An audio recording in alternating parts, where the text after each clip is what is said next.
Before we begin, if you want to support what I do, check out my Ko-fi page. Donors can receive a voice message from yours truly. It could be Q&A, voice acting, whatever you like. All donations will go to tech replacement and repair, including the tech used to make videos like this one. Please go to ko-fi.com/Morkez. And now, here we go! Hello YouTube! Morkez, my phone is ringing. What's that? A new Mario Kart game is out? And I can't afford it? And I should try justifying myself as the middle of the death battle to Mario Kart pipeline sandwich between Biffweed and Jonathan Frostathin? And that the secret to eternal life is daily consumption of grape jelly and mustard? Wrong number.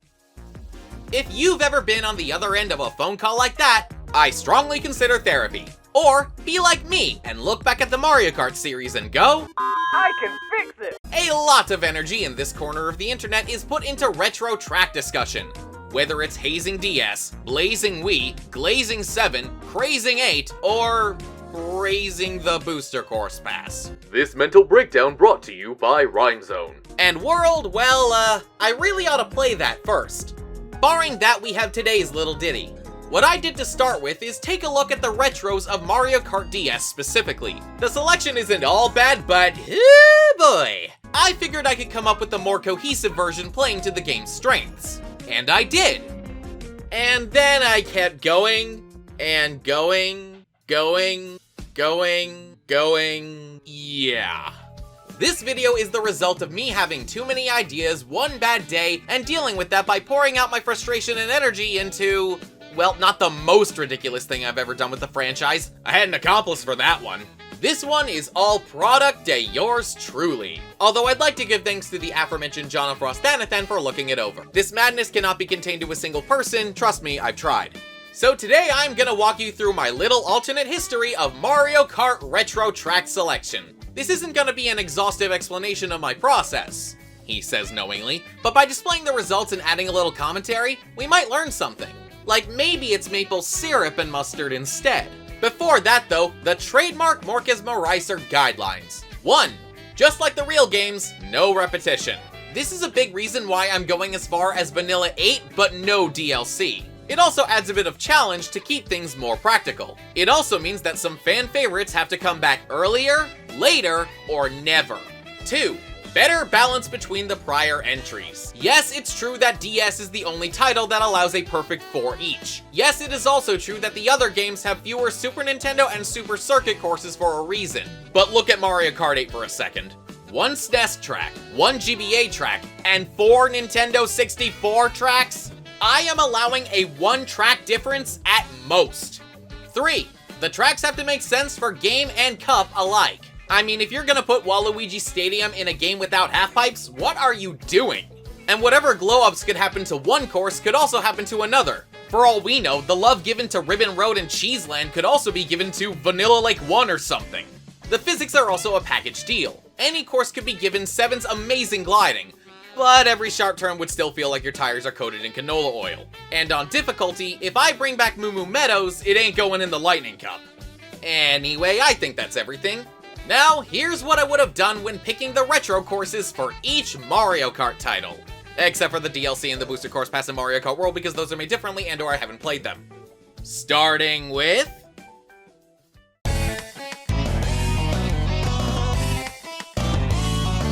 Get out! Get out of there!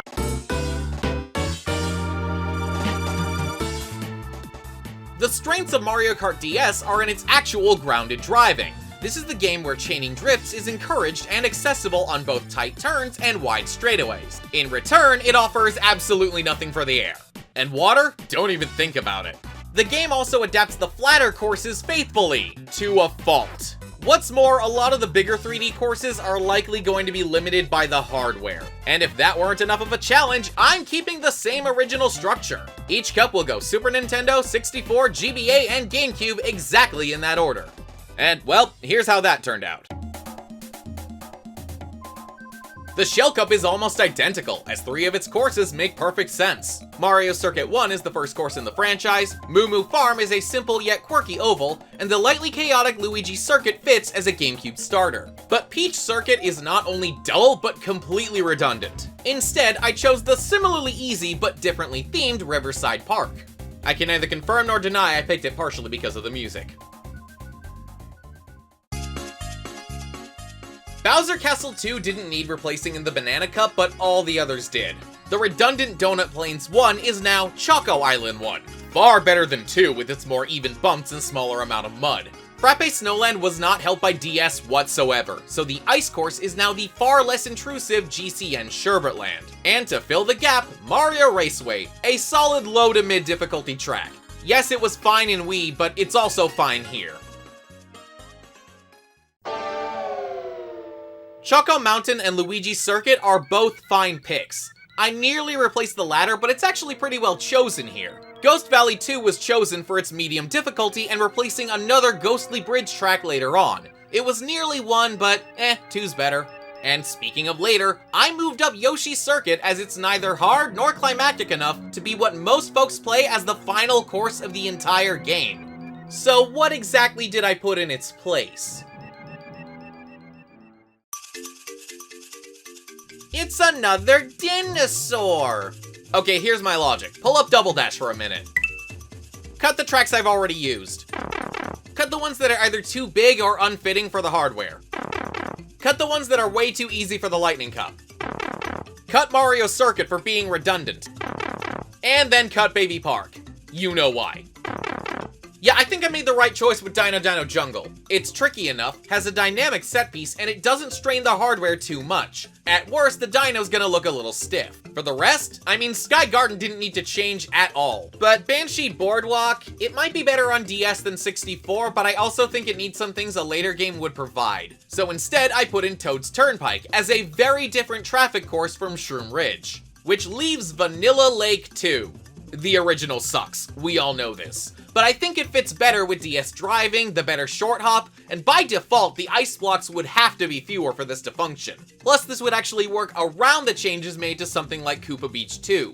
Does that make it good? Probably not, but it's far more harmless here than Choco Island 2. And trust me, you would rather see it here than some of the others. And that about wraps up DS. I think this is a far more solid selection with nothing that screams, "Why did you bring this here?" The GBA courses, remember, they have actual track design, and despite one fan favorite in Dino Dino Jungle being used up, there's plenty more to come back to later on. But let me mention the battle mode before we move on. I don't know why I bothered mentioning this, these two picks are absolutely perfect. There is nothing to fix. But let's see about later games, shall we?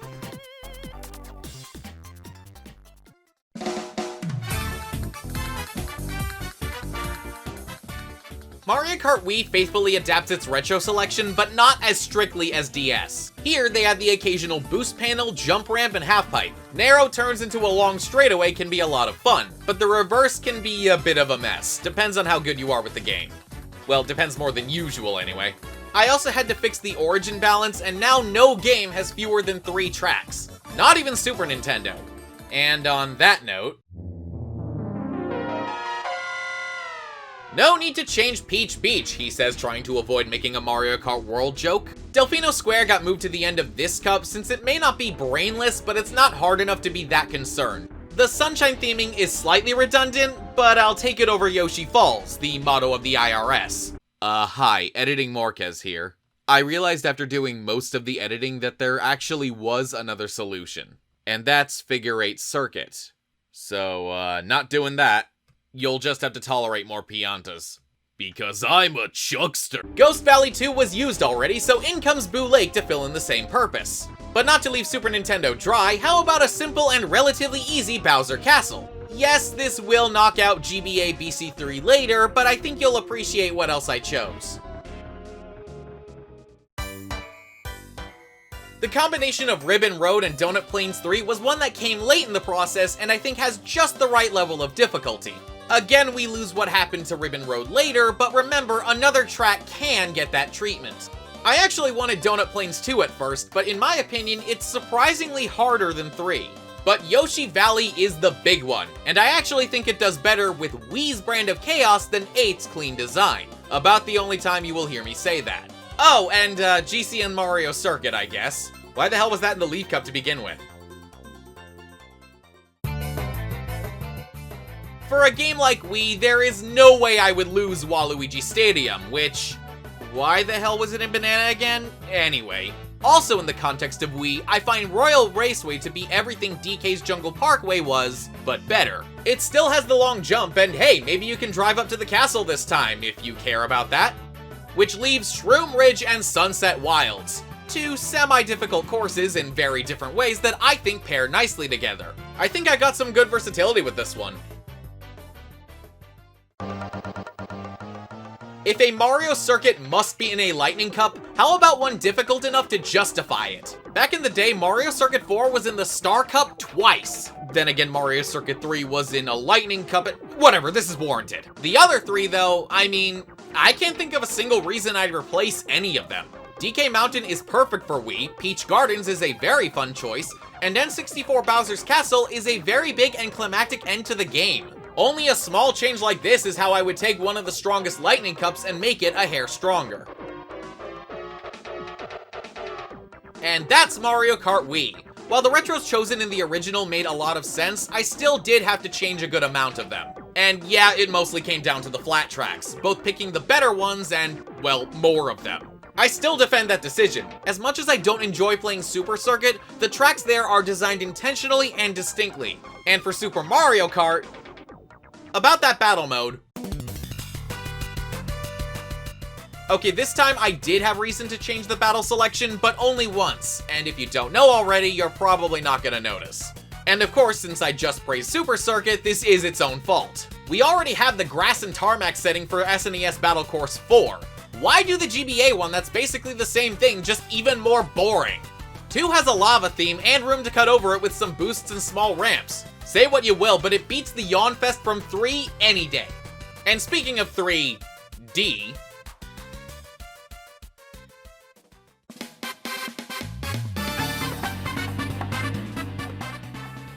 with 6 games and 2 additional forms of driving to pull from, 7 is one of the easiest and hardest games to make retros for. On one hand, we get some pretty neat gliding opportunities. On the other hand, in my opinion, your tires feel like they're covered in soap.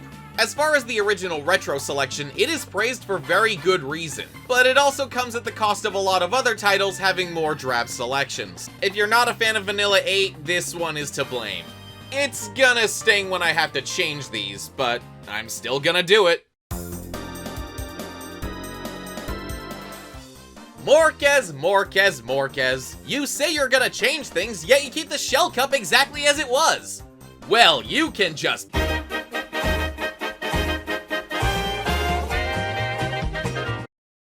let's move on. I'm once again keeping quite a bit, but there are at least a few changes this time. Mario Circuit 2 now starts the cup, swapping places with Koopa Troopa Beach. With apologies to any Canadians in the audience, Maple Treeway is moved up from Leaf Cup. Remember, maple goes with bananas almost as well as it goes with mustard. But then there's Mushroom Bridge. The bridge? The bridge! The theme of this cup is definitely the gliding. The original game added it creatively to the other 3, but this would be my favorite way to do it. Using the top of the bridge shortcut as a high-skill glide ramp over the starting line. I think this course belongs here way more than it does in DS. Koopa Cake gets moved up here from the Lightning Cup, and like or hate the changes to the pipe section, they do make sense to implement. I'm also keeping DK Pass. That ending glide section makes it the best winter course they could possibly use. The beloved but oft-forgotten Yoshi Desert takes advantage of the split path design with occasional bits of water, which actually make a lot of sense in an oasis. And then there's Wario Coliseum. The floaty drifting here actually fits this design. And as far as being so long, I mean, look at the section courses. If we can handle those, we can handle a 2-lapper like this. Oh boy, here we go. Let's just rip off the band-aid. Here's what I did, and yes, I did in fact take Waluigi Pinball out of Mario Kart 7 altogether. When I said things would get tough, this is about what I meant. Like so.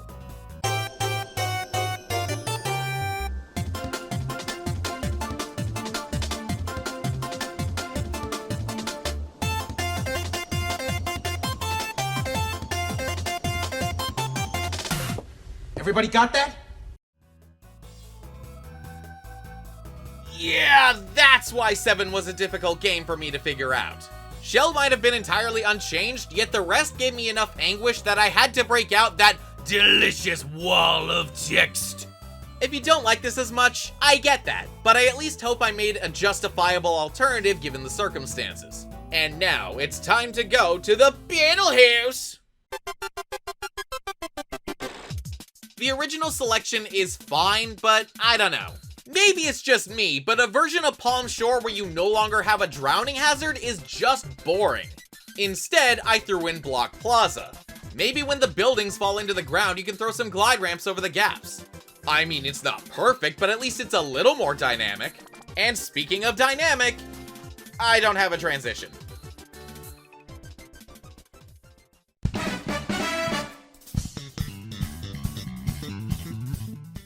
While the selection of 7 might be praised for good reason, what 8 did for retro should be the standard going forward.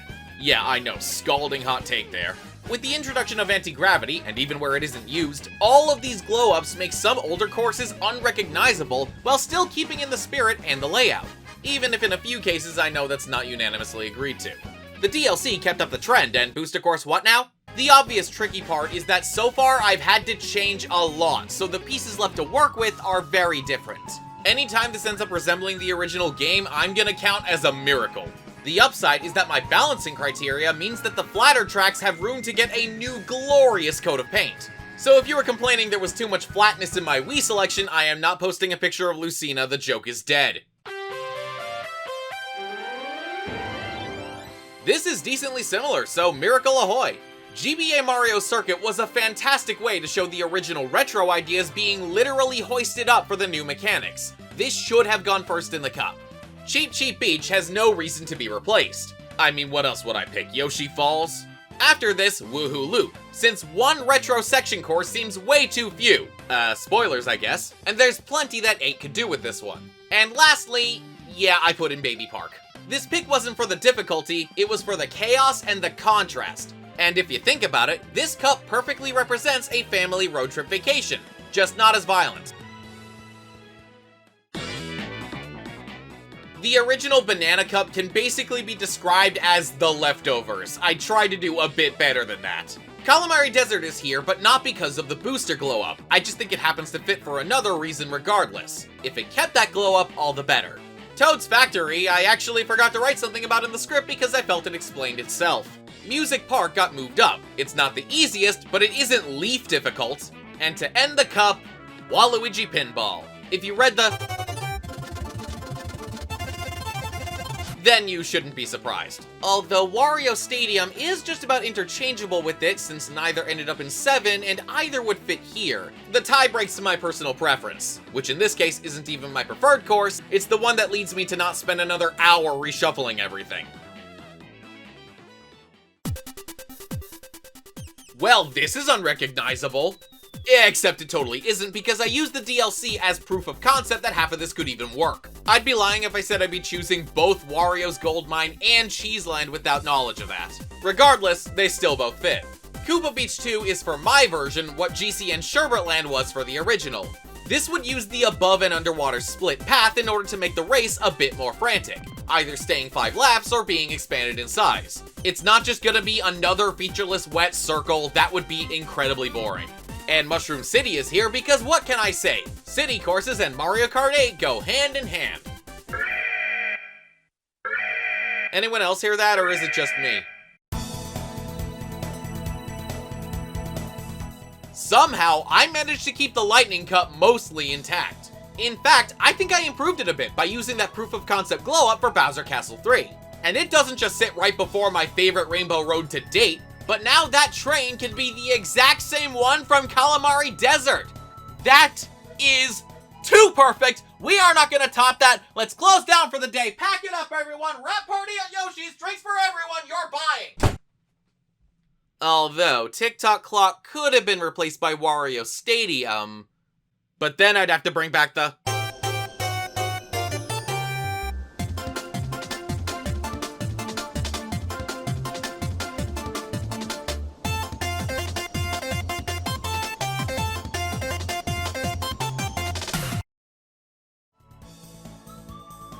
That was exhausting. Despite having the most room for a bad course to get fixed, being the last game I'm covering today and still having to address the origin balance made for one hell of a brain hole. But I think I did it. I think I made a somewhat better Mario Kart 8. Which just leaves the battle mode. Get out! Get out of there! Relax. I'm doing the deluxe version.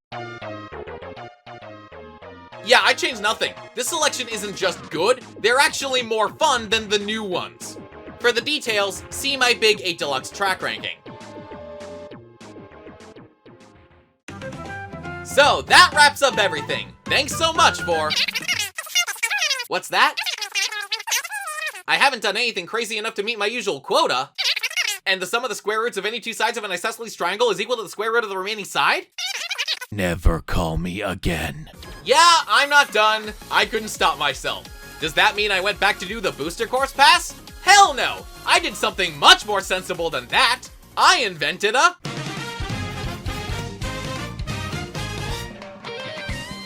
Since I am not yet an expert on Mario Kart World, I will instead do what I am an expert on. A Mario Kart title that doesn't even exist. You can't delegitimize something I made up on the spot. At least I think that's how that works. I don't really care what this is called, but if I hear you calling it Mario Kart Z, then at least I'll know you're pretentious. Or worse, Canadian. This also applies to the mechanics. Well, not the Canadian part, unless there are any Canadian mechanics in my audience, in which case, thank you for watching. Regardless, I just challenged myself to make any sensible-ish looking track selection based on the 8 games up to now, giving 2 tracks apiece. Did I succeed? Well, this is definitely a Shell Cup. Certainly isn't the Lightning. Toad Harbor's a nice ending, and Shy Guy Bazaar is always pleasant, but the other 2 are about as nondescript as you can possibly get, which is exactly what they were in prior Shell Cups, so it fits. I guess I did ditch Donut Plains 2 beforehand, but hey, long as it's not Choco Island 2. Dry Desert here is mandatory given what the remaining selection for Double Dash even is. Then after getting rehydrated by dolphins, look, there it is! Coconut Mall! It made it into something. Eventually. DS Mario Circuit and Neo Bowser City are the courses of all time, as usual. Vanilla Lake 1 isn't exactly desirable, but hey, long as it's not Choco Island 2, and yes, that does deserve to be said again. Wario Stadium, don't know how I feel about the way World did it, but anything would make it better than the straight port it'd get in DS or Wii, so having it be this late, anybody who says that's not justified is crazy, and that's coming from me. I'd like to call this the only cup that I'm confident would be good without knowing exactly how it would get revamped. But then again, I do have GBA Rainbow Road here, and that requires as much fixing as you can possibly give it. I think Moonview Highway and GCN Bowser's Castle are about in the right place this time. But as far as Banshee Boardwalk is concerned, the remaining 64 courses were Frappe Snowland and DK's Jungle Parkway. I think we won out this time. Oh, but I gotta add a battle mode! Yeah, this is about the only way this could have gone by now. One from each game? Check. No redundant theming? Check. Remembering Funky Kong? Check. Stalling for time so you get the chance to see everything and I don't have to spend yet another hour editing everything in Paint.net? Check. Loop on the third reference? Not this time, but I am working on it.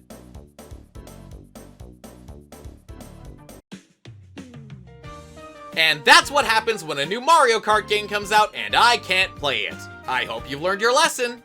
Jokes aside, this was a lot of fun to make and I hope you enjoyed it. I'd be curious to see what you guys come up with when following the same criteria, both for the existing games and a Mario Kart Z of your own. Comments are always open. Now, if you want to check out what I meant in the beginning of the video by Death Battle to Mario Kart Pipeline, then consider checking out either my Death Battle or Mario Kart videos. I guess that goes without saying. Also, as I'm recording this, there's another Mario Kart video in the works featuring yours truly. I'm not sure if it's uploaded by now, but if it is, you can check it out right here. And if not, here's another video I think you'd enjoy. All of them will be linked in the description regardless. And if you think today's video was needless, you ain't seen nothing yet. But for now, if you like what you've seen, subscribe to see what I do next. This is Morkez Marihser, Spiny Shell.